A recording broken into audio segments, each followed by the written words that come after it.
checks complete. We're ready. Thank you, Michaels. I assume that's how you pronounce it. And no, I'm not Wilson.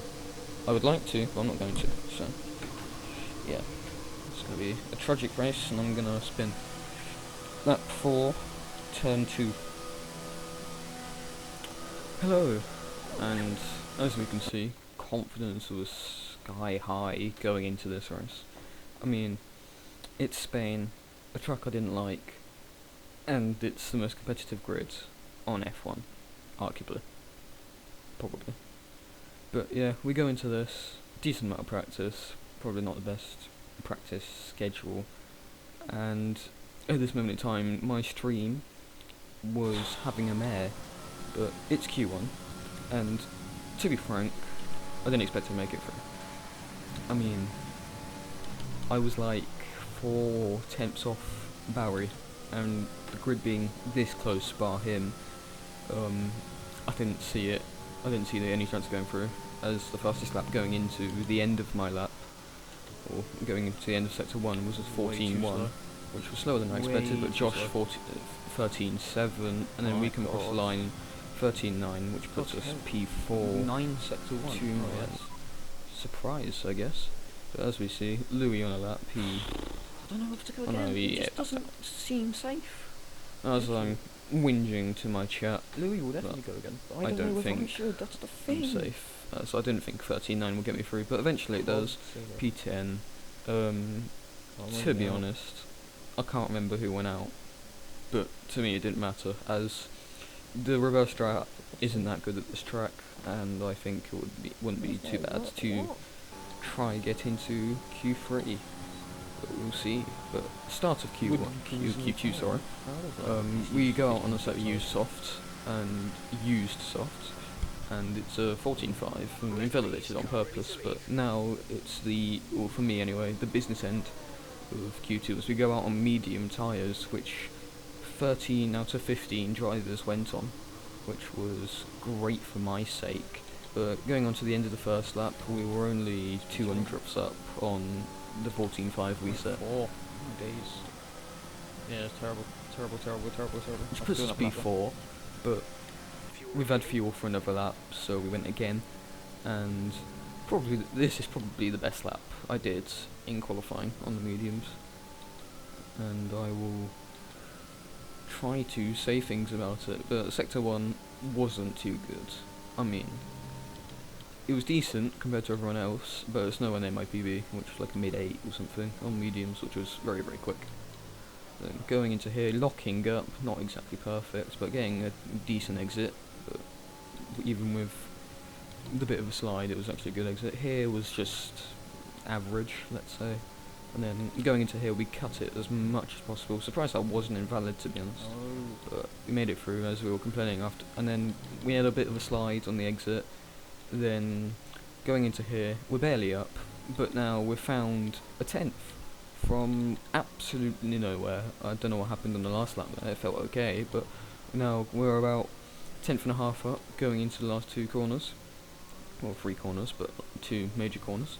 And then going for the last corner. Okay, that's fine. That's me fine. We've made it, and done a 14.2, which I can guarantee gets us through, and I also can guarantee the other lap wouldn't have got us through. But we skipped Q3 now. Not really much to say about this lap, it's just a banker, not really much else. Wasn't a great banker. As we see, Barry 13.3 banker, which is better than anything I did in practice. 0.8. Yeah, we did a 0.8, but here,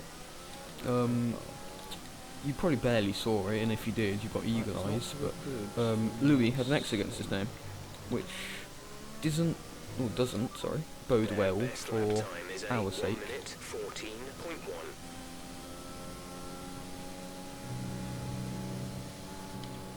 Oh my days, nice.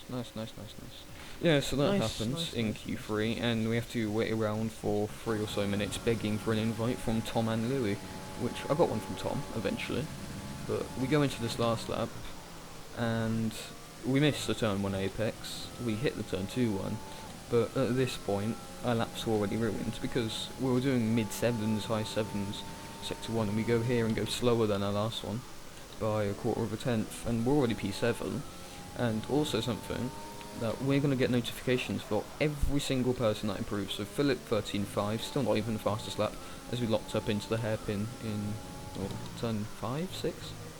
And we go through here, but we didn't really get a good exit. Simon 13.3. And then through here, bit of a lift, not exactly perfect, or nowhere near perfect. We go into here, and then another lockup, and a horrible exit. And now we just have to pray that no one else improves as we drop down to P8 after I think Louis improves. And then go through here, just trying to keep it clean, trying to improve. Again, not exactly the perfect line or perfect exit, as we go to the line. What was and that? it is another 13.8. What is that? As we can see how happy I was with that lap, guys. That being not at all, if you don't understand sarcasm. 0.7, you know, 0.4 invalid, that was P. Yeah, just looking through the lap times, starting 8th We'll see. We'll have to see. isn't horrible, but as we can see, we skip straight to the start. Louis P6 and Julian on softs in P10. So we expect Louis to get an absolutely godly start, but Louis for once did not get a good start. yeah, and Julian's pretty sure he's side by side with Andy, and we need to keep them both behind really, especially Julian, because if he gets ahead of Andy, he's gonna be on the back of us as we get tons of dirty air going through fast right hander, and we've held position.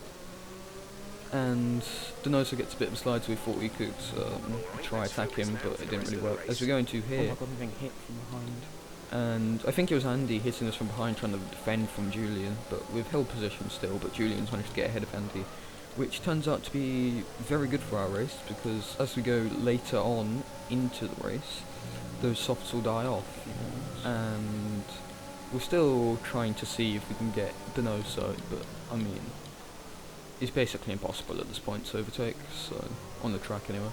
But we skip to lap 7. Julian is now dropping out of DRS. It's 9 tenths going into the last chicane, or 8.5, and go through the proper last corner, and it's now a second. Nice. Which is perfect for our race really, because we want to get Andy out of that in case he tries to overcut or even undercut around this track, because the mediums hold pace for like 17, 15, 16 laps.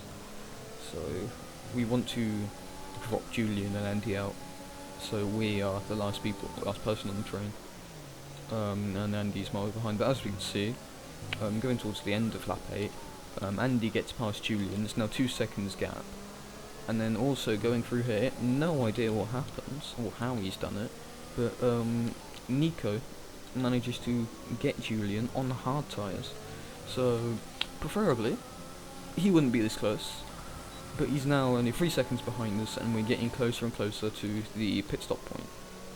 And going on to lap 12, now I don't really know what to do here, because I've got 50% battery, but I know if I pit with Donoso, I'm going to get held. So I decided to come in this lap, try and make an effort to not hit what would have been the bollard, which got taken out by either Feynman or Louis, but I know Simon cut it as well, which is quite interesting. I mean, I can say he got a penalty, I saw someone break up. and I can say it was a deserved penalty, but it caused a bit of a mess after the race, but that's something else. As you can see, Feynman has a 3-second penalty as well, and I was thinking Julian would be much closer. Andy was nowhere near us, but as we can see, we've got 65% ERS, and we have to try and push as much as possible to close the gap to Louis and Feynman. And that didn't really work out. I mean, we cut to the end of lap 13, start of lap 14. Donoso is ahead of us, and we are both out of DRS. As we can see, Josh has managed to overcut both Louis and Feynman, so I'm pretty sure we're both ahead of them. And we try to push Donoso, or make Donoso go a bit quicker as Julian's 5.5 seconds back. But at this point, we need someone to squeeze someone off or they're going to crash. As you can see, Feynman and Louis side by side. 5.6 And seconds. we go to here, and that's exactly what happens. And Donoso gets back into DRS, which means we get back into DRS, and we are now in the exact same place we were 3 laps ago. Yeah, not a very successful undercut, as I didn't really expect it to work, but I hoped it did, and it didn't. So, yeah, cutting on to lap 24, nothing's happened, but Nico pit for mediums, lap 19, and I knew he'd go a bit longer, and I didn't know this would happen, where he shows off his excellent racecraft yet again. Proud of him for it, but he's on the better strategy, or arguably better strategy, but those mediums will not drop off, but these hards will get much quicker over time. So we kind of wanted to stay in the train, but as Nico is on much quicker mediums, that wouldn't happen, because the gap to Feynman is 1.4. Nico is already 6 temps ahead, 7 temps ahead, and we go through here, we're draining all the battery that we don't have. The next medium car's 3.5 seconds back, so we don't really have to worry about that. But we cut to the end of lap 26, it's now 9 temps. It's now second. And the chance of us getting back in is very minimal, because Nico's basically pushing Feynman through these corners. And surprisingly not pushing him off track yet, but we move. And yeah, we've dropped out. So, not exactly perfect, but eventually a few laps later, or 2 laps later, Nico's pushed a few more people off, and we are back into the train. So, I hate you and I love you, Nico. that. But yeah, I mean, nothing's going to happen from here. We've got no battery. We can't save the battery because, to be honest, we weren't quick enough. Everyone else behind us has a 3-second penalty or is on really old mediums. So these hards will just get quicker and quicker. As you can see, our personal best gone down to a 16.9. So we have to see as we set another personal best sector 1. But I couldn't see anything happening from now, and literally nothing happened from now. We go on to the last lap. The only thing that happened is, as you can maybe see, Josh and Simon are battling, or not Simon, Preschneider are battling, and Preschneider pushes Josh off, which gets him a 3-second penalty, which gets removed after the race. But at this point I didn't know about this, I only knew about Feynman. And at the moment no one has penalties. I was hoping Louis would have a penalty, but he didn't, sadly. And we stay on board for this lap, but I mean, league racing at basically all levels at this point has become DRS trains.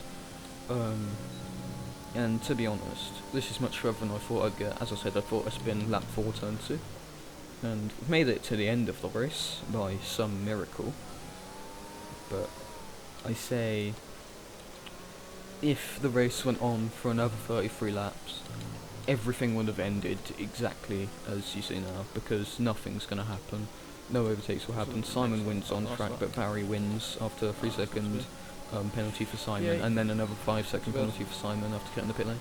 P7! Oh, I just got a penalty. But yeah, we realised that Josh will probably remove his penalty. PA should be fine, I reckon. As we say, PA should be fine. But yeah, I mean, not a race I was looking forward to. The undercut wasn't as good as I thought it would be, but oh well.